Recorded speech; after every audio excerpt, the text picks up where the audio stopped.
Bonsoir, chers amis, dans ce rendez-vous quotidien, à part les week-ends. Donc, comme vous le savez déjà, aujourd'hui, il sera parmi nous dans quelques instants. Bonsoir, bonsoir tout le monde. Bonsoir.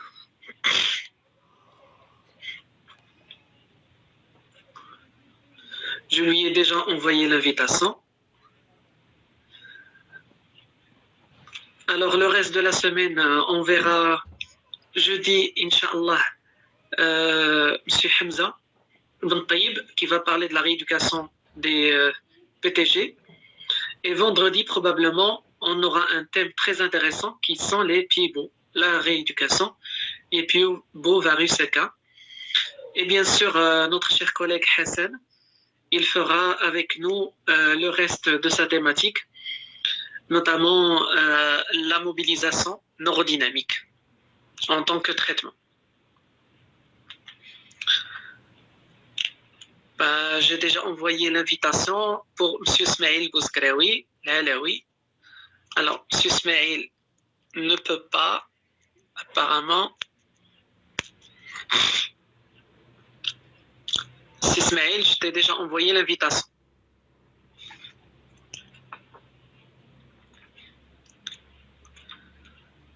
Bonsoir, c'est Youssef, tout le monde.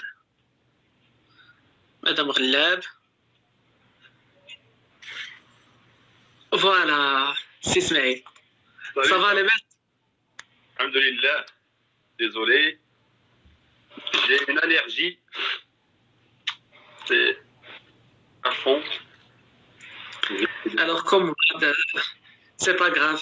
Donc nous sommes très contents aujourd'hui d'avoir avec nous M. Smaïl Bouskraoui Alaoui, qui est expert en kinésithérapie de sport et les responsables du pôle médical en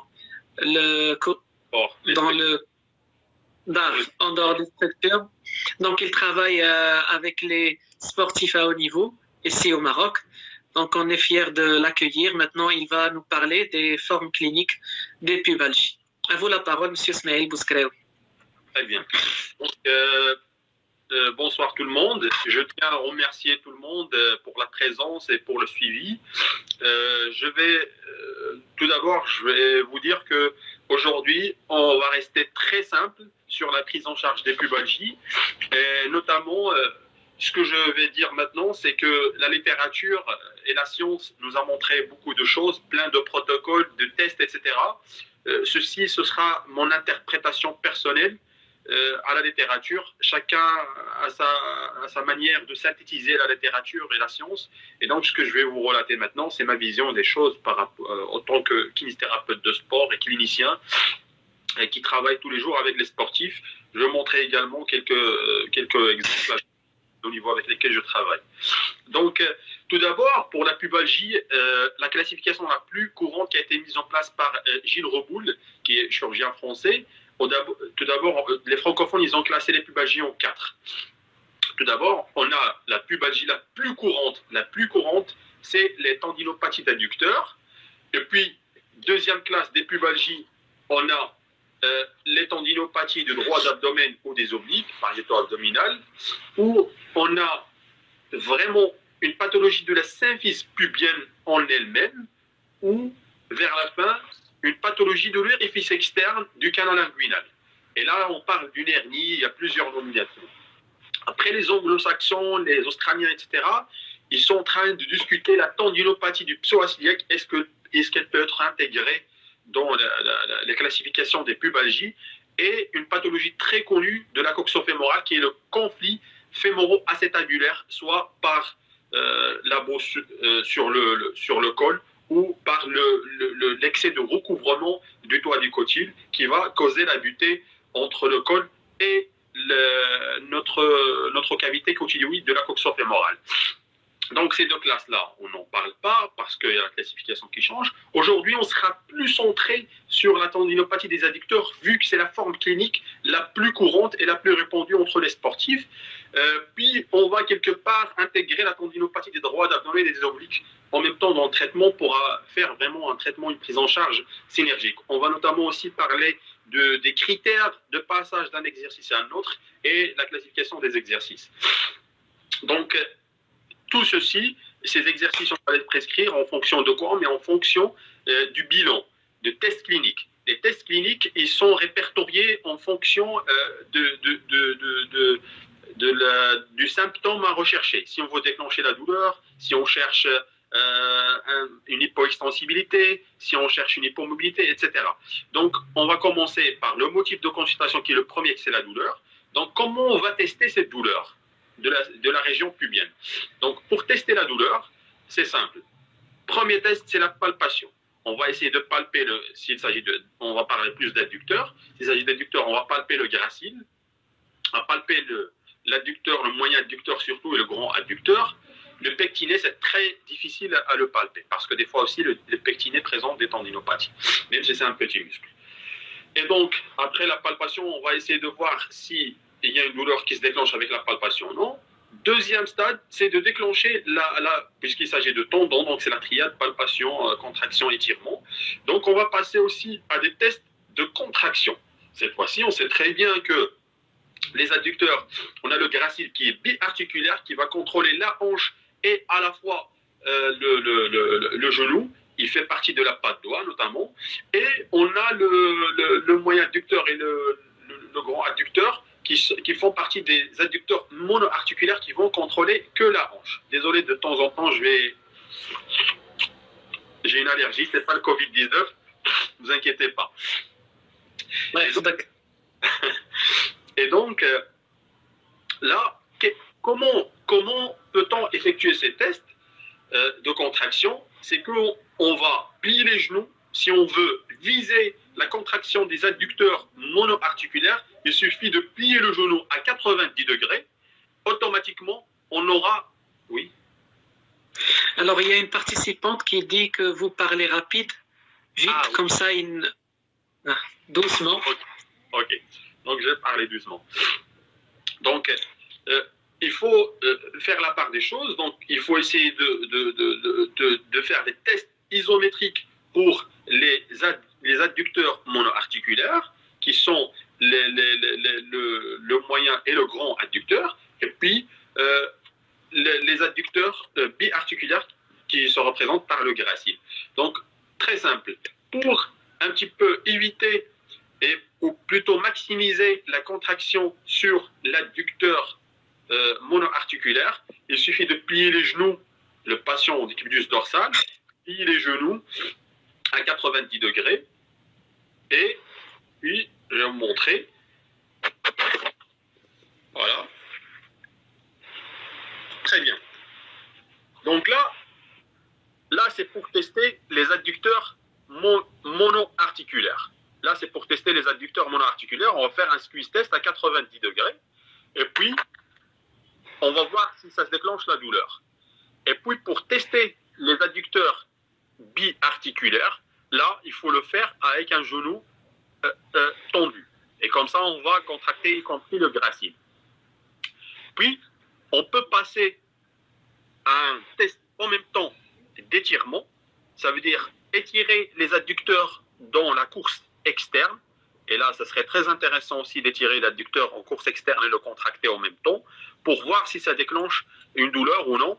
Et même chose pour les adducteurs monoarticulaires. OK? Mais aussi, il ne faut pas oublier que les études anatomiques de l'Université Lyon 3D, qu'ils ont étudié l'anatomie des adducteurs et des abdos, ils ont trouvé que les fibres tendineuses qui s'insèrent sur la symphyse pubienne du droit d'abdomen, par exemple gauche, ils vont aller se connecter avec le moyen adducteur droit, le gracile notamment avec le grand oblique du côté contralatéral. Et donc, il est aussi pertinent d'aller tester en même temps Les abdominaux, parce que des fois, la pathologie des tendons abdominaux, il passe inaperçu, on a des douleurs en laine, mais on ne comprend pas parce qu'on suspecte des fois l'adducteur. Donc, ça serait bien aussi d'aller travailler ou de tester, de contracter les abdos. C'est très simple aussi, c'est de demander au sujet de se plier et puis faire une contraction excentrique, de le pousser. Ça veut dire comme si on fait un statique, mais dans son versant excentrique. Parce que vous savez très bien que l'excentrique va mettre de la tension au niveau du tendon et donc on va enclencher la douleur. La même chose pour les obliques, ça serait des rotations contralatérales, résister pour déclencher un petit peu la douleur. Donc ça, ce qui concerne les tests résistés. Mais il faut toujours mettre en tête qu'il est très important d'associer les tests d'étirement. Je ne dis pas l'hypoextensibilité, mais des tests d'étirement. On ne va pas quantifier l'extensivité du muscle par l'étirement, mais on va chercher à quantifier la douleur déclenchée par l'étirement. C'est très important parce qu'on va les utiliser comme des critères de return to play ou de reprise de sport ou d'entraînement plutôt vers la fin. Si on a un étirement sans douleur, si on a une contraction sans douleur, donc on peut reprendre. Donc, comme on va étirer, très simple, il faut mettre une abduction totale, ça veut dire les adducteurs dans leur course externe, et essayer de les repousser au maximum. OK?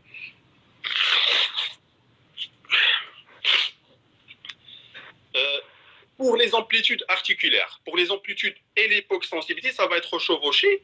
Donc, pour les amplitudes, il y a un test très reconnu, c'est de plier les deux pieds et essayer de mettre écarter les deux cuisses, et on va mesurer la distance entre le condyle et la table. Si on va mesurer la distance entre le condyle et la table, donc des deux côtés, donc on doit avoir un repère de comparaison. Pour passer maintenant un petit peu des tests, il faut tout noter avec une échelle visuelle analogique de la douleur. Donc chaque test, il faut noter avec de 0 à 10. Il faut coter de 0 à 10 parce que ça va nous servir, comme je vous ai dit, vers la fin et pendant l'entraînement ou les exercices, comment quantifier le passage d'un exercice à un autre. OK?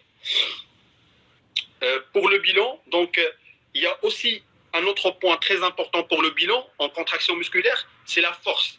La force, une étude qui a été réalisée à Aspetar. Aspetar, c'est un centre qui est classé deuxième au monde, il est situé au Qatar pour le suivi des sportifs de haut niveau, la chirurgie, la rééducation notamment.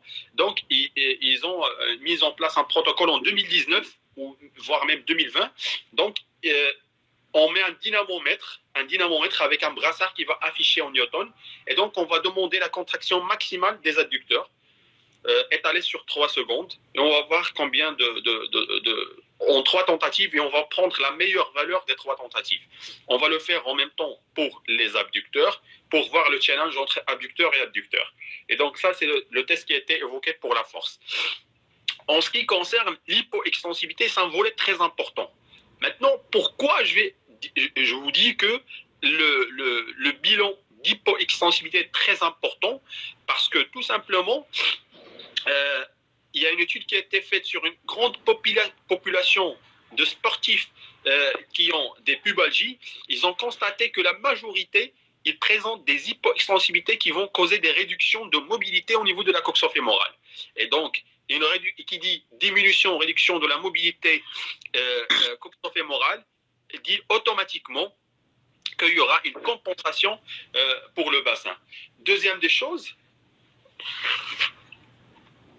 pardon, j'ai une crise d'allergie aujourd'hui. Donc, deuxième des choses, deuxième des choses, pour les tests d'hypoextensibilité, pourquoi c'est très important? Parce que, à part le déséquilibre musculaire qui sera dans la coxo-fémorale, on aura une idée sur la position du bassin. Ça veut dire, si on a le plan antérieur, par exemple un droit fémoral qui est hypoextensible, on sachera rapidement que le bassin est en antéversion. Et donc, si on a un bassin en antéversion, ça veut dire que les adducteurs ils sont en train de fonctionner en insuffisance fonctionnelle passive, et plutôt active. Donc, ils sont trop rapprochés, et donc, ils vont avoir un mauvais load management, et donc, ils vont être sous-loadés, et donc, c'est automatiquement, ils vont développer une tendinopathie de surutilisation et de raccourcissement. Parce qu'un tendon, que ce soit les adducteurs, que ce soit un autre tendon, avec un muscle qui est hypoextensible, ça veut dire que la charge est compensée par le tendon. Parce que le muscle n'a pas sa course complète et donc c'est le tendon qui compense. Et si le tendon compense, avec la théorie d'Iceberg, il compensera très longtemps de façon silencieuse. Il développera une tendinopathie, mais silencieuse. Mais vers la fin, quand ça se révèle, c'est un petit peu tard. OK? La plupart du temps, c'est en antéversion. Désolé. Donc, quels sont les tests à préconiser à ne pas louper dans l'hypoextensibilité? C'est de tester le droit fémoral avec le fameux test. C'est très simple, il y a deux tests. Il y a un test qui est proposé par le protocole GMC, Global Mobility Condition. Maintenant, je vais citer le GMC. Tout à l'heure, vous allez me dire pourquoi je n'ai pas cité le Global Mobility Condition dans les tests que j'ai montrés. Parce que ça figure dans le GMC et ça figure dans de la littérature anglo-saxonne et dans le protocole d'Aspetar.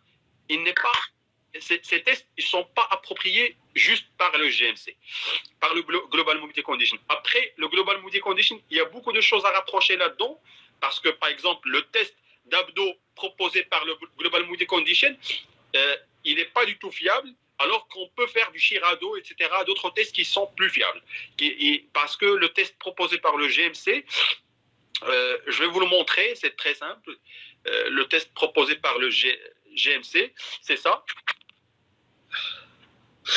Test proposé par GMC, c'est ça, pour les abdos. Et donc, c'est un test, on a constaté que c'est un test qui est vraiment, qui sollicite le psoas-iliaque plus que les abdos. Et donc, on ne le prend pas. Pour les tests d'hypoextensibilité, maintenant, oui, on va parler du GMC parce qu'ils proposent leur test propre à eux.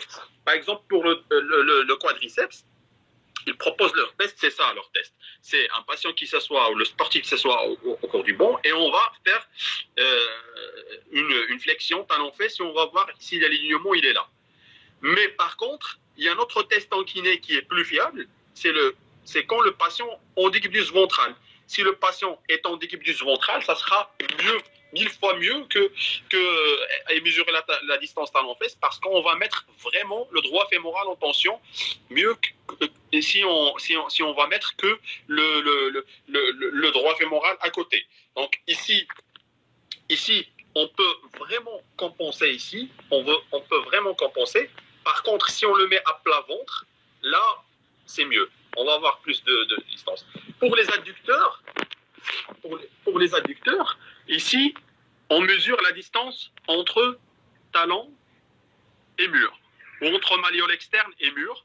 Et pour le psoas, c'est le fameux TOMA test. Thomson plutôt. Donc, c'est ça les tests d'hypoextensibilité qu'on peut proposer pour les sujets pubalgiques ou pour le profilage. Parce que le protocole GMC, il parle du profilage. Ça veut dire on le fait au début de saison. Maintenant, moi, les tests que j'ai proposés tout à l'heure, c'est des tests pour provoquer la douleur. Chez quelqu'un qui a une pubalgie et qui présente des douleurs d'adducteur, par exemple, on a dit qu'on va prendre l'exemple de la douleur d'adducteur, et donc, lui, il a le problème d'adducteur, et on va le tester. Donc, on va faire tous les tests isométriques, tous les tests d'étirement, et justement en course externe, et la palpation, on va essayer de palper. Des fois, il vaut mieux laisser la palpation vers la fin, parce que la palpation peut réveiller la douleur, et donc les tests de contraction, ils seront positifs. Donc, il vaut mieux laisser la palpation vers la fin, faire les contractions isométriques au début, puis faire l'étirement, et puis faire la palpation. Donc, on a parlé il faut faire un interrogatoire d'abord, puis on doit faire les tests de contraction isométrique des adducteurs, de l'étirement et ne pas oublier les abdos. Et puis, on va passer au test d'hypoextensibilité. Donc, pour le bilan, il y a beaucoup d'autres tests. Voilà, il y a d'autres études qui montrent quelle est l'amplitude optimale pour faire le squeeze test, etc., pour augmenter sa fiabilité. Mais ça, c'est pour un live sans diapositive et tout. C'est très compliqué de le montrer, donc il vaut mieux le laisser pour un congrès ou un truc comme ça. Donc aujourd'hui, on est en train d'échanger juste. Donc maintenant, pour les tests de force. tout à l'heure, on a fait des tests de provocation de douleur par contraction, étirement et tout. Maintenant, les tests de force. Les tests de force, il y a des tests. Ah oui. Les lapins carrément. Parce que j'ai une allergie. Je veux terminer voilà, au bon moment pour... Désolé si je fais trop rapide. Et donc, pour les tests de force, très simple, on va essayer de voir la force des adducteurs et la force des abducteurs, notamment. Et la meilleure façon pour quantifier la force, c'est de faire un test de 3 répétitions, 3 contractions, 3 break tests, mais avec un newtonmètre dans la main. Soit on va mettre un dynamomètre dans la main pour avoir une force en newton, soit on va essayer d'avoir une corde accrochée. C'est comme les trucs qu'on a pour mesurer les trucs dans l'aéroport, les valises, avec un dynamomètre. Et donc, on va essayer on va essayer de faire un dynamomètre avec une corde et faire une contraction pour mesurer en newton un petit peu ou en kilogrammes quelle est la contraction. Donc, le sportif doit faire 3 contractions et on va prendre la meilleure des 3 contractions pour donner un score. OK? Il y en a qui font un test carrément isocinétique, mais moi, pour moi, c'est pas intéressant maintenant de parler d'isocinétisme, parce que si on parle d'une pratique factuelle et d'une prise en charge EBP, Evidence-Based Practice, il faut voir aussi la faisabilité ou la possibilité de réaliser le traitement ou le test. Un appareil isocinétique, il y en a 4 au Maroc. 4 au Maroc. J'ai travaillé avec un en Centre national de médecine de sport, mais pas tout le monde a un appareil isocinétique. En plus, les ratios d'isocinétisme, quand Usain Bolt, par exemple, il commence à prendre le titre de meilleur coureur au monde, l'homme le plus rapide de 100 mètres, tous ces ratios, ils sont chamboulés au niveau isocinétisme. Il n'a pas de bon ratio. Pourtant, c'est quelqu'un qui a fait la meilleure performance mondiale pour le moment. Donc, c'est pour ça que je ne vais pas parler de ratio d'isocinétisme aujourd'hui. Donc, pour un petit peu voilà, passer au traitement, maintenant, pour passer au traitement, maintenant, on a décelé la douleur et tout. La douleur, je vous ai dit, c'est tout d'abord pour savoir à quel point le patient il a mal. Deuxième des choses, c'est pour l'utiliser la douleur comme un critère d'avancement sur les exercices. Et je vais vous expliquer comment on va utiliser la douleur comme un critère d'avancement sur l'exercice. Et puis, c'est un critère, la douleur, c'est un critère vers la fin pour le retour à l'entraînement, pour s'entraîner. OK? Donc ça, c'est pour la douleur. Maintenant, pour le traitement, on va s'inspirer des études qui ont montré quelles sont les problématiques que présente un sportif de haut niveau qui a une pubalgie. Donc les principales problématiques, c'est qu'on a un verrouillage pubien défaillant, les chaînes lombo-pelvifémorales croisées, voilà, la synergie entre abdos et adducteurs, ça ne fonctionne pas comme il faut, la contraction synergique, non, parce qu'on sait très bien que les footballeurs, ils vont avoir de meilleurs adducteurs par rapport à leurs abdos. Par exemple, les rugbymen, ils ont de meilleurs abdos par rapport aux adducteurs. Et toujours ce déséquilibre musculaire, il va donner un mauvais verrouillage pubien. Deuxième des choses, je l'ai cité tout à l'heure, pour les tests d'hypoextensivité qu'on a vus. Donc, on est en train de tester l'hypoextensivité des muscles périarticulaires de la hanche. Ce n'est pas par hasard, mais parce que ils ont constaté que les sujets pubalgiques, ils ont une hypoextensibilité des muscles de la hanche et donc une hypomobilité qui sera compensée par le bassin. Troisième des choses, les techniques de course pathogènes. Donc, on a besoin de visualiser quelques vidéos de course de notre sportif en pleine activité au terrain, etc. Sinon, il faut mettre un tapis roulant chez soi dans le cabinet, mettre un caméra ralenti et lui demander de courir presque 5 minutes et essayer d'analyser un petit peu la technique de course, si elle est bien ou non. OK? Donc, puisqu'on a dit que le problème, c'est le verrouillage pubien et c'est l'hypomobilité de la hanche, etc. Donc, on va essayer de récupérer la mobilité de la hanche, on va essayer de récupérer le verrouillage pubien et en même temps, puisqu'il y a la tendinopathie, on doit quantifier le stress mécanique sur les tendons, renforcer les muscles et récupérer l'hypoextensibilité au niveau des muscles. Donc, c'est ça les axes de traitement. Donc, quelques exemples. Oui. Avant d'aborder l'axe de traitement, j'aimerais prendre la parole, tout d'abord pour remercier la présence, d'être toujours là, et en même temps de remercier les personnes qui se sont finalement rejoints à nous, notamment M. Hial Qaïté qui nous a posé plusieurs questions. De toute façon, je vais les lire. Je vais rappeler le programme de la semaine. Demain, Inch'Allah, nous aurons avec nous c'est Hassan Bed'a qui va parler de la mobilisation neurodynamique. Cette fois, il va parler du traitement. Jeudi, nous aurons avec nous c'est Hamza Ben Taïeb qui va parler de la rééducation des prothèses totales du genou en se basant sur la pratique fondée sur l'épreuve. Et vendredi, il y a une grande chance que nous aurons avec nous un spécialiste du pied-bout varus équin qui va parler du pied-bout varus équin et sa rééducation.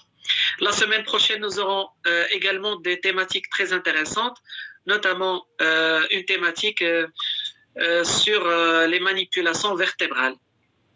Quels sont leurs effets, leurs limites et également les risques auxquels on expose les sujets quand on fait ce genre de manipulation. Alors, je vais revenir maintenant sur les questions. C'était un ajout.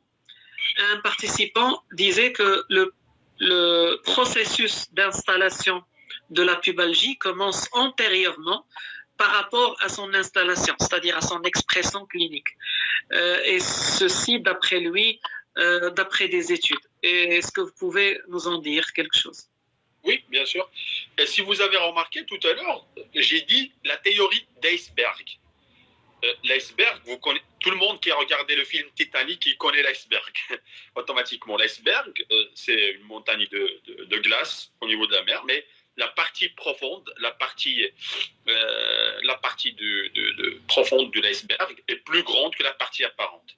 La même chose, puisque les pubalgies, la plupart des formes de pubalgie, c'est des tendinopathies, c'est des problèmes de tendons, ils ont trouvé que le tendon, il s'épuise de l'intérieur, il va avoir un problème au niveau de la matrice et de la périphérie, et il va être aussi, c'est une pathologie silencieuse, et après l'installation, dans un stade vraiment avancé, on va voir quelques symptômes. Pourquoi? Parce que le tendon, il est mal vascularisé et mal innervé. Et donc là, l'expression clinique de la douleur, il vient de façon retardée. Et la même chose, c'est le cas pour la pubalgie aussi. Alors, merci. Une autre question, cette fois concernant la mobilité articulaire. Est-ce que l'hypomobilité de la hanche et l'hypermobilité de la symphyse pubienne ne seraient pour rien dans le cadre des pubalgies ou bien elle est incriminée aussi? Ils sont incriminés. Selon des études, ils ont montré qu'il y a une hypomobilité de la hanche, voilà, qui sera compensée quelque part par la symphyse pubienne, mais ça dans les formes de pubalgie, de growing pain, de symphyse pubienne elle-même, quand on a un problème de la symphyse pubienne. Mais quand il s'agit de tendinopathie d'adducteur ou de droit d'abdomen, etc., non. Parce que, justement, cette hypomobilité de la hanche, il va juste influencer le bassin en globalité et non pas la symphyse en elle-même. Et donc, si par exemple, je l'ai dit tout à l'heure comme exemple, si on a l'hypoextensibilité du droit fémoral, il va donner quoi? Il va donner comme complication une antéversion. Une antéversion du bassin, vu que les adducteurs ils sont insérés sur la symphyse pubienne, donc ils vont fonctionner dans une portion plus courte. Et donc, ils vont développer une hypoextensibilité qui donnera la tendinopathie par la suite. Qui sera, voilà, il y a un grand lien de causalité entre l'hypoextensibilité musculaire et les tendinopathies. Et ça, c'est pas pour que les adducteurs, pour le tendon d'Achille et le reste. D'accord. La troisième question, il s'intéresse à une question spéciale football. Quelle est la forme la plus fréquente chez les footballeurs des 4 formes d'une pubalgie? Adducteur. Les adducteurs. C'est la plus fréquente chez le footballeur. Alors, il s'agit d'un cas clinique. En fait, c'est une dame qui a une rétraction des adducteurs, mais qui a été envoyée pour rééducation du périnée. Euh, euh, déjà, la pubalgie, c'est une pathologie à prédominance masculine. On la retrouve plus chez le sexe masculin que le féminin. C'est rarissime chez les femmes. Et puis, c'est là un problème, une rétraction ou une hypoextensibilité plutôt des adducteurs. Il faut travailler les adducteurs, il ne faut pas travailler le périnée. Peut-être, je ne sais pas, il faut voir la femme, l'âge, d'autres paramètres dans l'interrogatoire pour parler de ce cas clinique. Je ne peux pas vraiment dire grand-chose. Et pour travailler, il y a beaucoup de moyens pour améliorer son hypoextensibilité. Alors, ce sont les questions qui sont là jusqu'à maintenant. Ok, très bien. Donc, je continue. Oui. Donc, oui.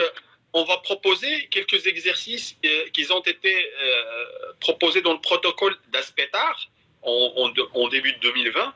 C'est un protocole le plus récent maintenant, ce protocole d'Aspetar.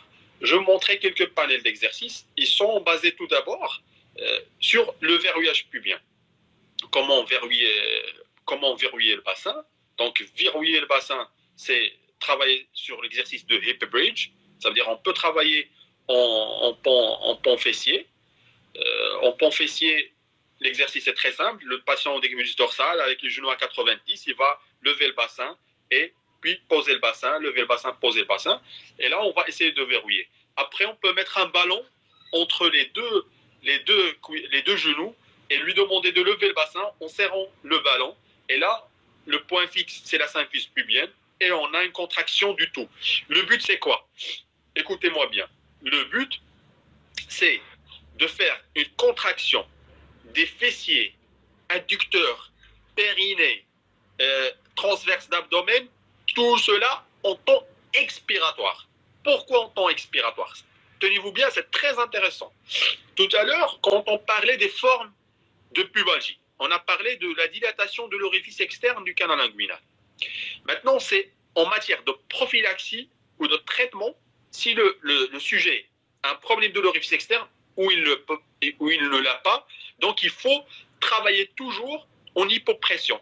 Comme ça, on n'aggrave pas la dilatation de l'orifice externe. C'est pour ça qu'on doit travailler en temps expiratoire. Parce qu'en temps expiratoire, le diaphragme remonte et on a plus d'espace dans le caisson abdominal, donc il y a moins de pression sur l'orifice externe du canal inguinal qui est à côté du scrotum. L'orifice externe du canal inguinal, on le trouve juste chez l'homme. Chez la femme, il n'y a pas d'orifice externe du canal inguinal. Et donc, il faut travailler sur le verrouillage pubien tout d'abord, et puis, il faut travailler sur la mobilité. On va commencer à récupérer petit à petit, la mobilité. Donc, comment récupérer la mobilité? C'est très simple. Je vous montre quelques exercices. Voilà. Ça, c'est le protocole déposé par Aspetar. C'est de travailler un petit peu sur l'abduction de la hanche avec du balistique. C'est comme de l'étirement balistique. Et puis là, en chaîne fermée, c'est qu'on va travailler ici, l'abduction, l'adduction, voilà. Et là, on va travailler comme un petit cercle, des mouvements rotatoires pour travailler toute l'amplitude de la hanche. OK?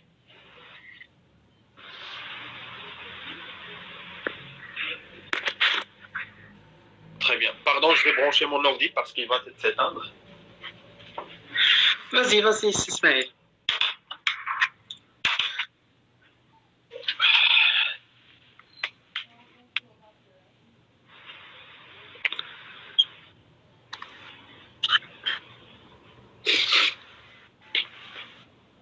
Très bien.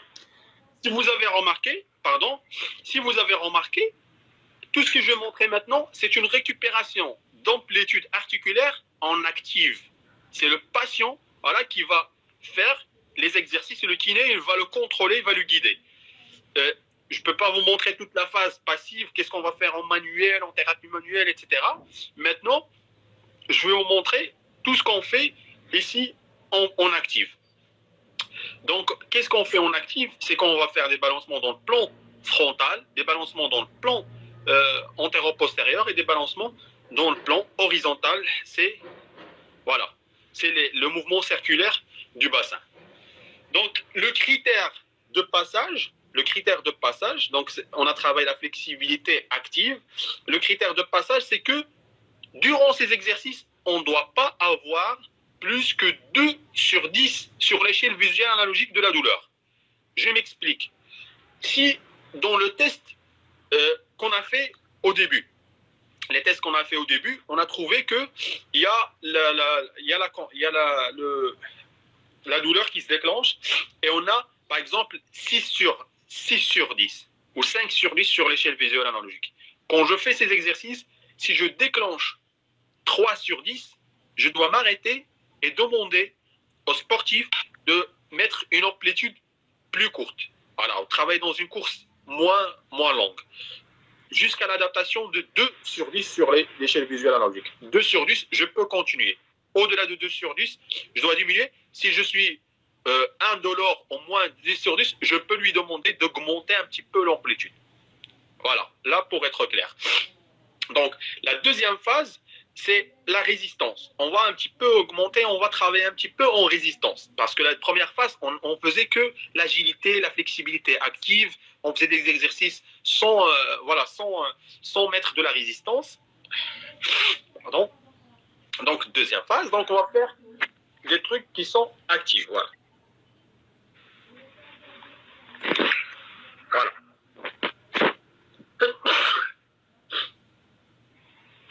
Voilà, des exercices qui sont actifs avec de la résistance. Avec la résistance. Donc là, on va travailler sur le plan antéro-postérieur, sur le plan latéral avec résistance, adduction, abduction. Et là, on va travailler en synergie avec les obliques. Maintenant, ce qui est important de savoir, c'est que ces exercices de contraction, ils ont vraiment un rythme.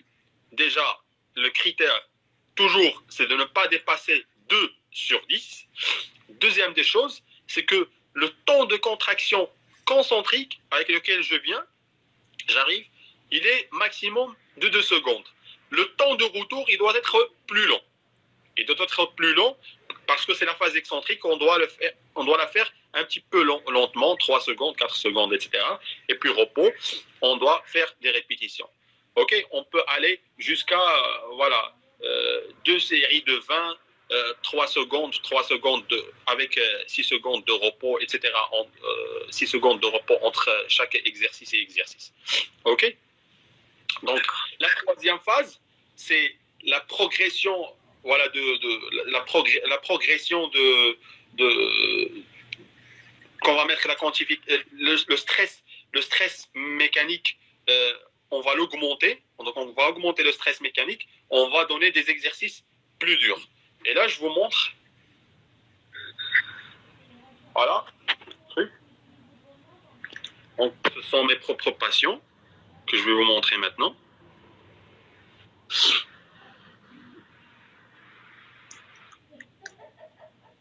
Excellent. Voilà. Excellent travail. Vas-y. Excentrique à flanc, adducteur. Voilà. Et donc là, qu'est-ce que je fais? Je suis en train de travailler puisque tout à l'heure on a dit que anatomiquement parlant, on a les adducteurs qui fonctionnent en même temps que les abdos. Et donc, on est en train de travailler cette chaîne lombo-pelvique morale croisée. On est en train de travailler en excentrique les adducteurs. Et puis, on est en train de travailler les abdos en excentrique en même temps. Et là, on travaille toujours avec 2 sur 10 en échelle visuelle analogique.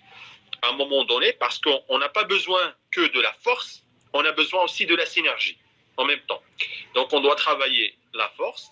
On doit travailler sur le tendon pour que, on a besoin de mettre en contrainte le tendon pour essayer d'enlever cette tendinopathie.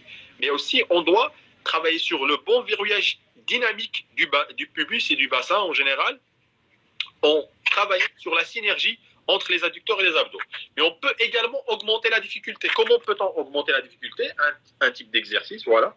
Je montre un exercice.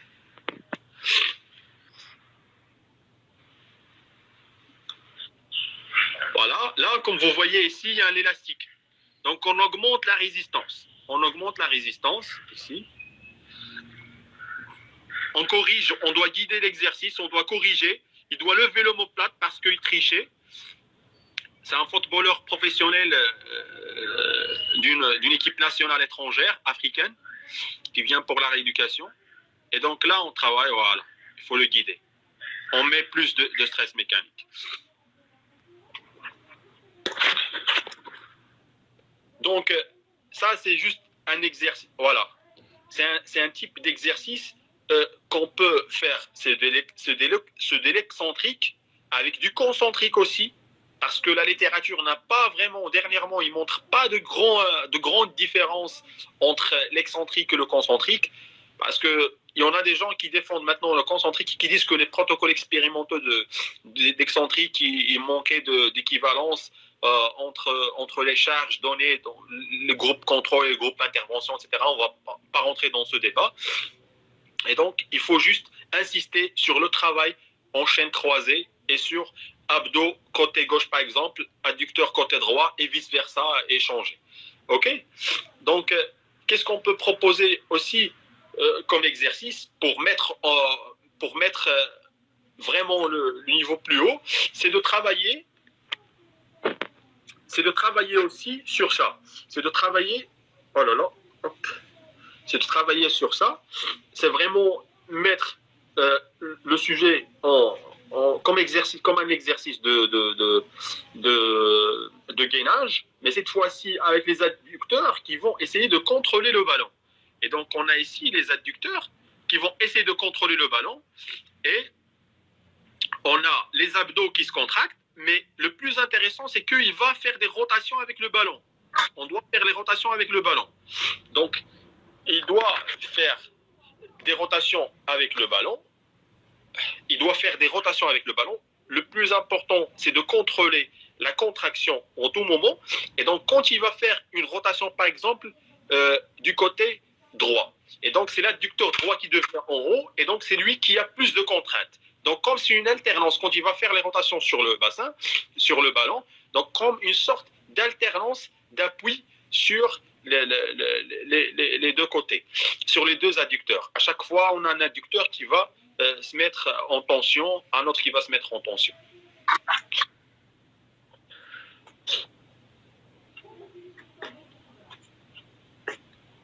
Très bien. Si aussi il y a des questions. Il y en a plusieurs. Vas-y. Est-ce que je peux les lire? Ouais. Alors, il y a une première demande qui vous demande d'expliquer cette relation entre les abdos et la douleur des adducteurs. Ok. Je réponds une par une. Alors.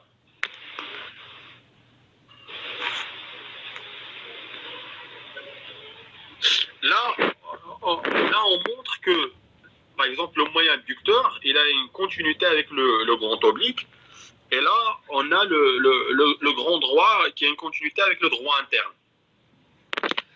Ce qui est intéressant, c'est qu'ils ont trouvé des fois des corrélations de douleur entre abducteur et adducteur, vu la continuité des tendons. Mais le point le plus important, à part le point anatomique, parce que le diagnostic patho-anatomique, il n'est pas vraiment très intéressant, mais plus que le diagnostic symptomatologique, etc. Pour nous aussi kinés, parce que nous, on vient de rééduquer, on n'est pas des chirurgiens. On s'en fout que le tendon, il présente une petite déchirure, parce d'ailleurs, on ne va jamais ouvrir et le suturer. Donc, le plus important pour nous, c'est le mécanisme de verrouillage. On a un verrouillage qui est croisé. Et donc, on a intérêt de travailler en même temps les adducteurs et les abdos à la fois.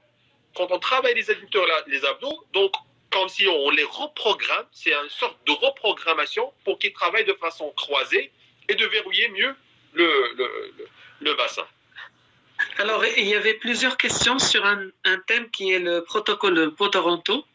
Est-ce qu'il s'agissait du protocole que vous étiez en train de présenter ou bien il s'agit d'un autre protocole et voulez-vous l'expliquer, s'il vous plaît? Ok. Donc, pour le protocole de Potoronto, et le protocole de Potoronto, il consiste à faire comme les mouvements qu'on a montrés tout à l'heure, mais pas de façon balistique. C'est comme les éducatifs de la marche et les éducatifs de la course. Faire un mouvement analytique dans un seul plan en contrôlant le bassin. Pourquoi? Le but, c'est quoi? C'est de faire la dissociation lombo-pelvio-fémorale. C'est de dissocier les mouvements du bassin des mouvements de la coxon fémorale. Du mouvement de la coxon fémorale, on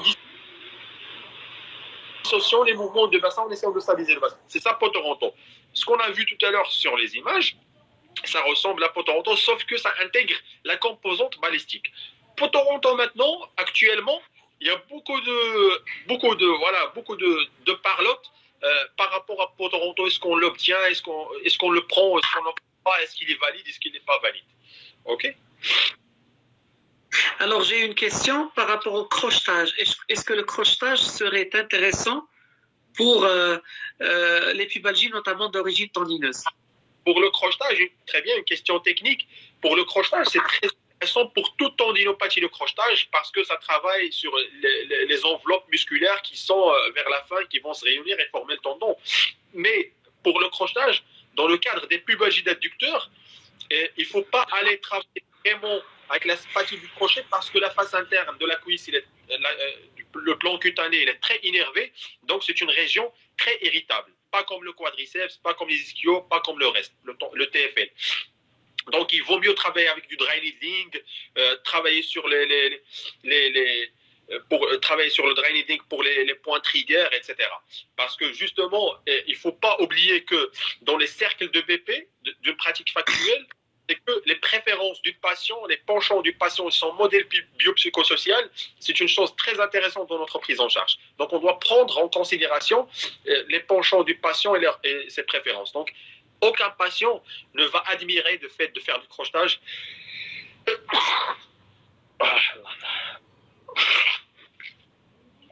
الله يشافيك الله يشافيك. Oui, il a allergie. On va penser du Covid-19. Et donc, pour le crochetage, vraiment, c'est irritable en face interne. À part des manœuvres de Goddy, si on peut faire des manœuvres de Goddy ou des manœuvres de glissé facial, il n'y a pas de problème. OK? D'accord.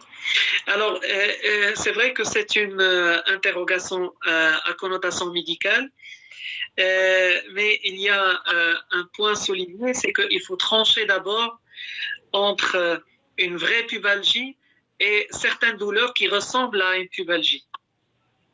Voilà, celui qui a posé cette question, il va nous dire quelles sont les douleurs qui ressemblent à la pubalgie. Quelles sont ces douleurs qui vont ressembler à la pubalgie?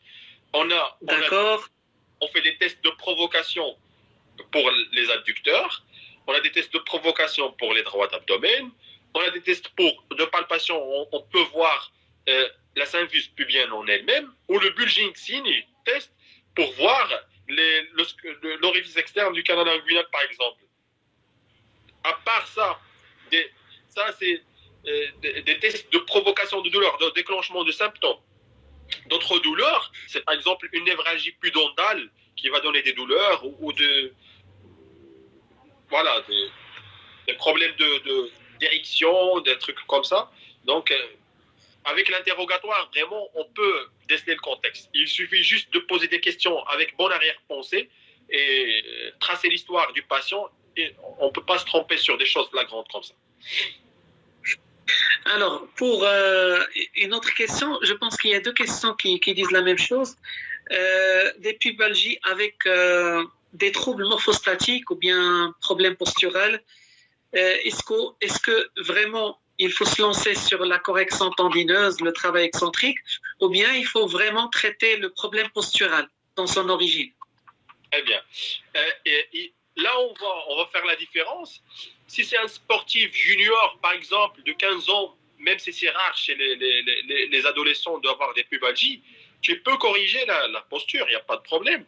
Mais si tu as devant toi un footballeur de 28 ans avec tous ces mécanismes de compensation bien installés, les schémas, ça serait une erreur fatale d'aller corriger et essayer de changer sa posture alors qu'il a 28 ans et c'est bien adapté. Il fait ses performances avec ses adaptations, des compensations, et tu viens pour le changer. Je ne suis pas d'accord. Alors, donc, du moment qu'on parle de grands sportifs, il faut garder ce qu'il a pour qu'il nous donne un peu de la performance. Pour une dernière question de M.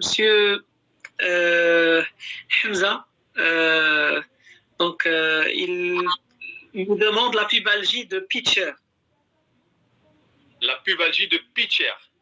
Les pitchers, moi je connais les pitchers. Les pitchers, c'est des spécialistes en baseball. Les spécialistes en baseball qui font le pitch, est-ce qu'ils parlent de ça ou ils parlent d'une forme clinique? Bah, je ne sais pas. Donc, on va lui laisser la parole. Donc, c'est la dernière question. Ok, très bien. Je vois encore une autre question. Infiltration. Ah, Quand? Les infiltrations, c'est dans déjà le dernier consensus 2019, pas d'infiltration sur un tendon. Jamais de la vie. Ça a été dans le monde entier, ils sont d'accord pour ne pas infiltrer un tendon quand il s'agit d'une forme de pubalgie, de tendinopathie. Quand il s'agit, par exemple, d'autres pathologies avec des bursites, des capsules qui sont malades, des synovites, etc., là, on peut infiltrer. Sur un tendon, on ne peut pas infiltrer un tendon. C'est pas bien d'infiltrer un tendon, c'est à bannir à fond. Alors, effectivement, c'est Hamza Bououd. Oui. Effectivement, c'est du baseball. Donc, cela veut dire qu'il veut faire mention au geste sportif du baseball et comment ce geste.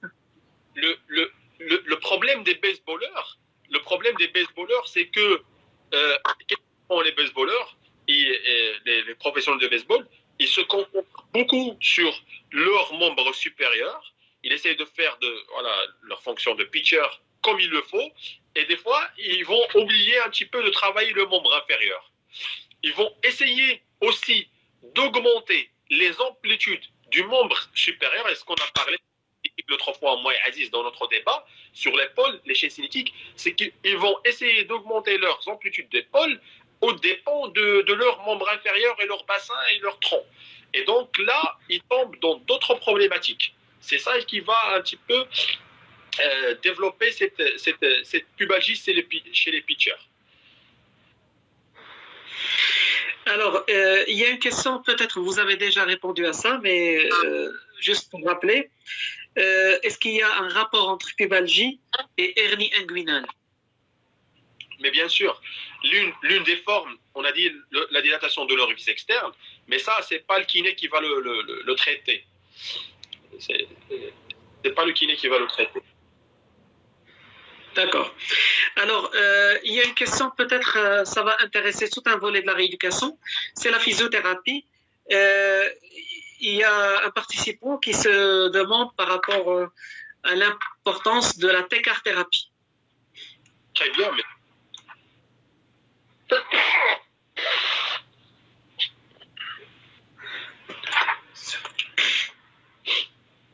Très bien. Donc pour la técar en tant que physiothérapie innovante qu'on vient de voir ces derniers temps commence à immerger, sur des sportifs et ça donne de bons résultats en matière de douleur. En matière de douleur et de réduction d'inflammation, on voit que la técarthérapie apporte beaucoup de choses. Il apporte beaucoup de choses au niveau de douleur, gestion de douleur et d'inflammation. Mais pour être clair et net, à elle seule, non. À elle seule, non. Ce n'est pas un traitement pour les pubalgies. Il faut la combiner avec tout ce qu'on vient de dire. Encore, il y a beaucoup de... D'accord. Alors, j'ai une question de la part de Lamia, qui travaille, je pense, dans un centre spécialisé en médecine du sport et qui veut savoir est-ce qu'un œdème osseux pourrait être pris en charge. Un œdème osseux, il est pris en charge par des médicaments. Il y a des médicaments à tropisme osseux qui vont un petit peu diminuer l'œdème au niveau de l'os. Et ce qu'on peut faire au niveau d'un œdème osseux quand on est kiné, c'est de travailler des contractions musculaires isométriques à distance, un petit peu pour aider à travers les anthèses de stimuler la circulation de cette zone. C'est ce qu'on peut faire. Alors, il y a une dernière question, je pense que ça sera la dernière. Faut-il renforcer les adducteurs? C'est oui. Quel est le muscle cible? Il faut renforcer les adducteurs.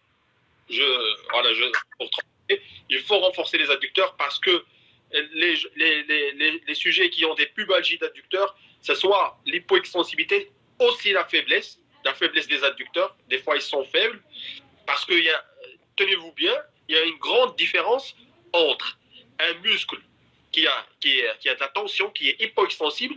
Ça ne veut pas dire qu'il est fort. Il peut être hypoextensible et faible. Et donc, il faut renforcer les adducteurs. Le piège, la plupart des kinés, le piège, c'est quoi? Ils disent que, ce muscle, il est hypoextensible. Il faut juste l'étirer. Il ne faut pas le renforcer. Il faut renforcer le muscle de l'autre côté. Et ça, vraiment, c'est l'erreur fatale. Il faut travailler sur l'hypoextensivité étirée et travailler sur le renforcement. Parce qu'un muscle fort, ça donne plus de matière, ça donne plus d'extensivité et ça donne plus de stabilité. Alors, je pense que vous avez répondu à la question de l'excentrique et je vais poser la question par rapport au bandage en fin de traitement. Est-ce que ça sert pour quelque chose? Un bandage pour les pubalgies, pas beaucoup, à part s'il est accompagné d'une déchirure musculaire des adducteurs, par exemple, on peut aider avec un bandage,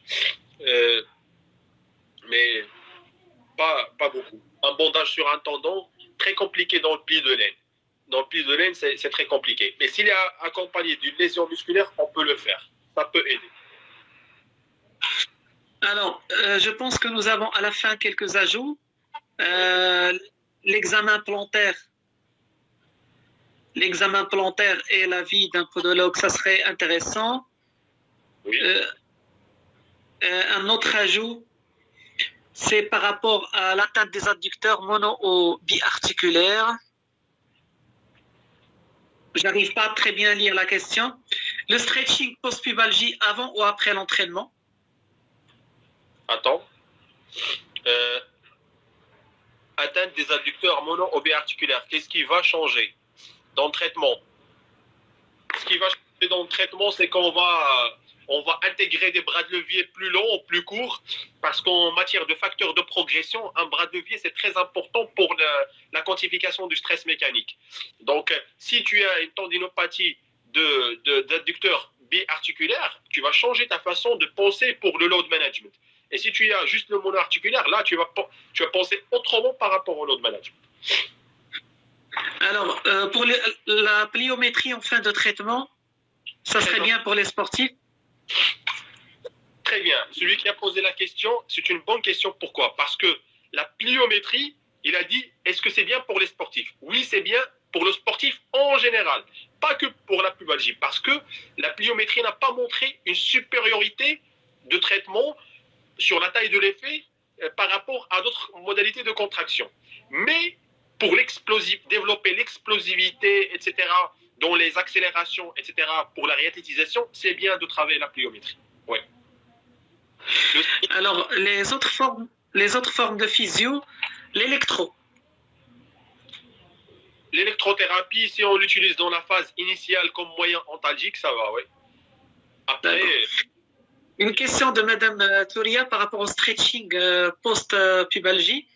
Est-ce que c'est mieux de le faire avant ou après l'entraînement? Avant l'entraînement, il faut faire toujours des étirements balistiques. Comme on a vu au début, c'est des balancements, par exemple, du membre inférieur pour étirer en même temps, on fait de la contraction. Et en post-entraînement, il vaut mieux faire un autre type d'étirement et à distance aussi. Après l'entraînement directement, je préconise de faire un bain de froid avec de la glace ou un bain de froid avec la machine de cryothérapie et puis aller se reposer. Et dans sa chambre, on met un protocole, des pancartes, comme je dis avec mes sportifs, dans leur chambre de centre. Ils vont mettre les pancartes d'étirement. Ils font les étirements à distance. Alors, sur mon téléphone, ils me disent qu'il me reste presque 10 secondes. Je pense qu'on doit normalement terminer. Je ne sais pas pourquoi. Donc, on vous donne rendez-vous. Est-ce qu'un dernier... Alors, je reviens justement pour vous dire à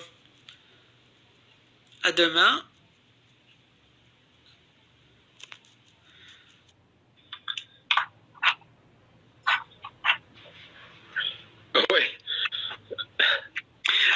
عرفتش عطاوني الكونت روبو تخيل قلت واقيلا شي حاجه تفرقع شي حاجه. Un live sur Instagram, il ne peut pas durer plus qu'une heure. Parce qu'on a fait une heure. داكور انا تحب شي حاجه تفرقع. كونت روبو. Non. Donc si vous avez quelque chose à rajouter. Oui, voilà. Tout d'abord, je tiens à préciser que ce qu'on vient de dire et ce qu'on vient de faire, c'est juste un petit tour. Voilà, on a passé en diagonale sur la prise en charge. Alors, on peut aller plus loin dans les détails, etc. Si on est face à face ou dans une journée, etc. On peut parler d'autres choses parce qu'il y a des nouveautés par rapport au protocole Toronto, par rapport à la prise en charge, par rapport à beaucoup de choses, il y a des nouveautés. Beaucoup de choses ont changé. Et là, on a essayé juste de mener une petite réflexion, une réflexion transversale. On vous remercie, Ismaël. On vous remercie infiniment. En fait, l'idée de base de ces lives, c'est de vous tenir plus ou moins sur la dernière lignée de la rééducation, sur des thématiques très intéressantes. Et donc, on ne peut pas vraiment développer une thématique pendant une heure ou bien pendant quelques minutes. L'essentiel, c'est qu'on parle de la recherche, on parle de la kinésithérapie et qu'on reste à jour malgré que nous sommes confinés, on ne travaille plus. Au moins, on renforce nos connaissances. Donc, Ismaël. Voilà, je remercie pour la parole. Présence, je remercie Younes pour la modération et je remercie les gens qui ont posé des questions, des ajouts. Merci tout le monde. Merci à vous, Ismaël. Et à demain, Inch'Allah, nous aurons avec nous M. Hassan Bedra qui va parler de la modélisation neurodynamique. Bonne soirée. Bonne soirée.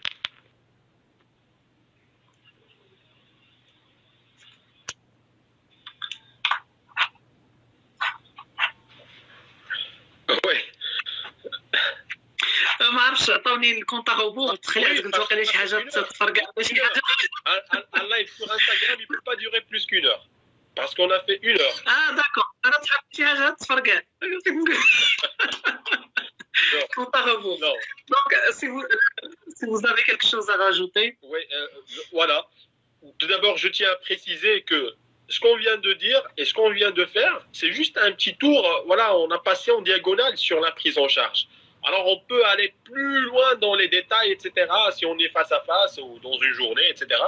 On peut parler d'autres choses parce qu'il y a des nouveautés par rapport au protocole Toronto, par rapport à la prise en charge, par rapport à beaucoup de choses, il y a des nouveautés. Beaucoup de choses ont changé. Et là, on a essayé juste de mener une petite réflexion, une réflexion transversale. On vous remercie, Ismaël. On vous remercie infiniment.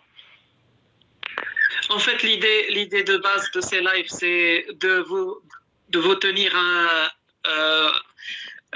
plus ou moins sur la dernière lignée de la rééducation, sur des thématiques très intéressantes. Et donc, on ne peut pas vraiment développer une thématique pendant une heure ou bien pendant quelques minutes. L'essentiel, c'est qu'on parle de la recherche, on parle de la kinésithérapie et qu'on reste à jour malgré que nous sommes confinés, on ne travaille plus. Au moins, on renforce nos connaissances. Donc, Ismaël. Voilà, je remercie pour la parole. Présence, je remercie Younes pour la modération et je remercie les gens qui ont posé des questions, des ajouts. Merci tout le monde.